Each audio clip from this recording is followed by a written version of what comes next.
check this out. Unmistakably a Canyon Grail, but now with a motor. It is an e-gravel bike, the Canyon Grail On.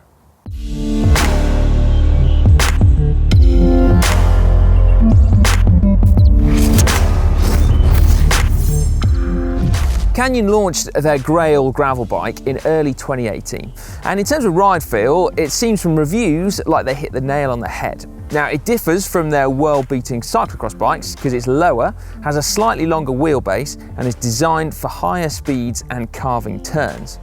Plus, it's been designed to give you increased comfort, so you can fit wider tyres on there, and you have nice little touches like the leaf spring seat post and this unmistakably unique one-piece handlebar and stem. The idea behind that is that you get increased comfort when holding onto the tops. The normal Grail is a super versatile bike, but Canyon wanted to open things up even more. And so they have now got 4 new e-gravel bikes, the Grail On series. Now let's be clear, this is not a bike for taking old people to the shops on, although it could do that. But no, Canyon say that to them, e-gravel is all about power. So in their words, a big fun factor, blasting up climbs and having huge speed on tap. To my mind, that sounds a little bit like being Jeremy Powers. And when you put it like that, it makes what is going on down here even more exciting, because integrated into the down tube, you have this Bosch Performance Line CX Drive motor. Now, Canyon are not messing about here. There is a lot of power on this bike. The Performance Line CX Drive was originally designed for e-mountain biking, but Canyon felt that from their tests, it was actually really well suited to what they feel e-gravel is. Plus, it takes advantage of the fact that this new generation is now smaller and lighter than ever before, plus has even more torque, so 85 Newton meters. Now, for those of you that aren't well versed in torque, that's a measure of how much force can come out of the motor and into the drivetrain. And particularly for off-road, more is better. Now, for those of you worried that this might therefore feel a little bit like stepping onto a wild horse, then don't be, because this is pedal assist, which means it responds to what you put through the pedals. Ride it gently and it will feel gentle. Put a bit more power through and it will give it back.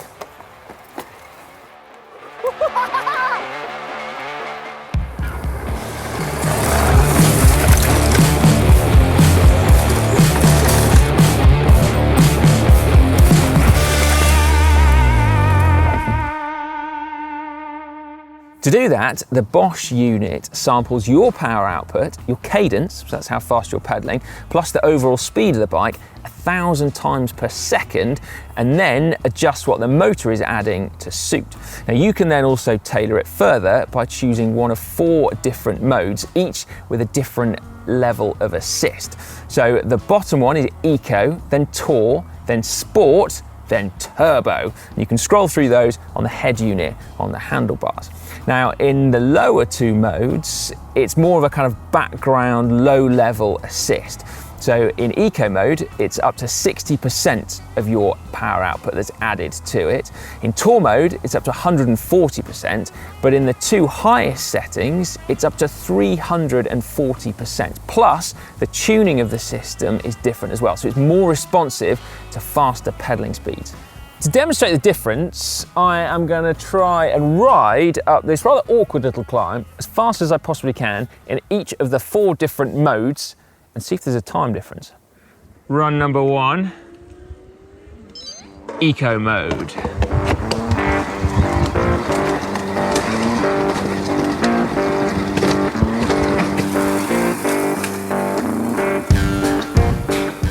Run number 2, Tour mode.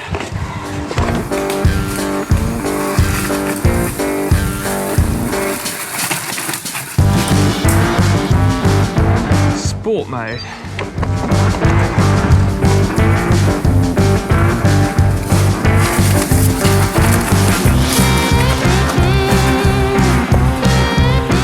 Final then, we're in turbo mode. This is going to be absolutely insane.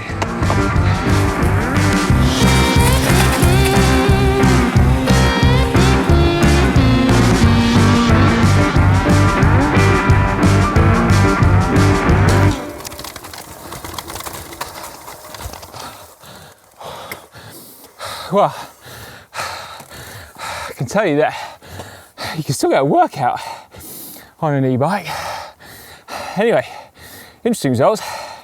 Over a minute in eco mode, and I got it down to less than 40 seconds in sport mode. But actually, in hindsight, that probably wasn't the best climb to demonstrate on, because it was really, really technical when going up at 25k an hour.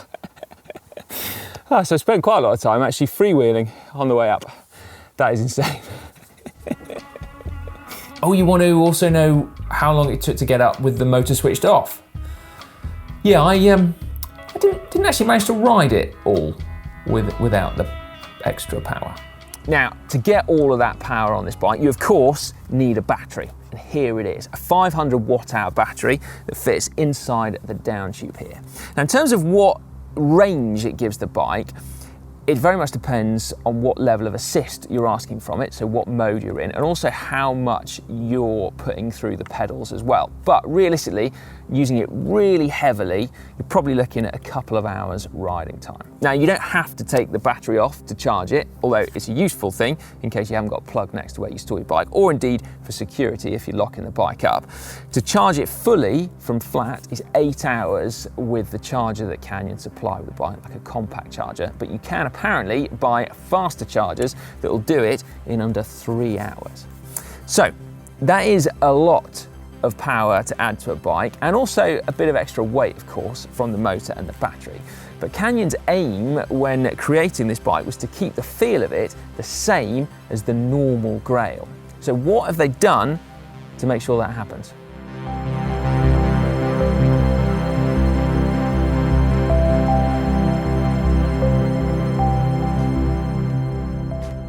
Well, firstly, by choosing this Bosch system, they've kept the weight central to the bike and also low down. So that's great for the stability of the bike.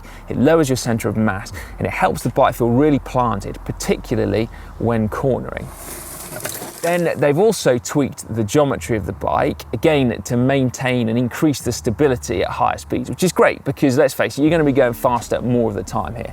So the chainstays are 15 millimeters longer, and the overall wheelbase of the bike is 20 millimeters longer. In fact, the position is more relaxed than on any of Canyon's other drop handlebar bikes. So the bars are a little bit higher up and a little bit closer towards you. One of the most significant things, though, is boosting the tyre clearance of the bike and speccing 50mm wide tyres as opposed to 40mm. And this is a very, very good thing. So you can run lower pressures and therefore get more comfort and more control when riding off-road, but it also gives you an increased ability to hit things and get away with it. Now, I'm not just talking about squirrels here and other woodland rodents, more about rocks and roots. So it gives you a little bit more confidence and it can make you a little bit more relaxed. We're not up to like mountain bike territory here, but that extra 10mm width significantly increases the volume of the tyre and enough to make a big difference. And finally, the frame and components have also been beefed up. So the frame doesn't need to be ultra lightweight anymore, so that's got more material added to it. And also the wheels come from DT Swiss's e-gravel range. So among the tweaks to those, the hubs have been changed so that they can better handle the higher torque that comes off an e-bike. And then also just little tweaks like you can fit larger disc rotors if you so wish. So up from 160 to 180 if you feel that you need extra braking power.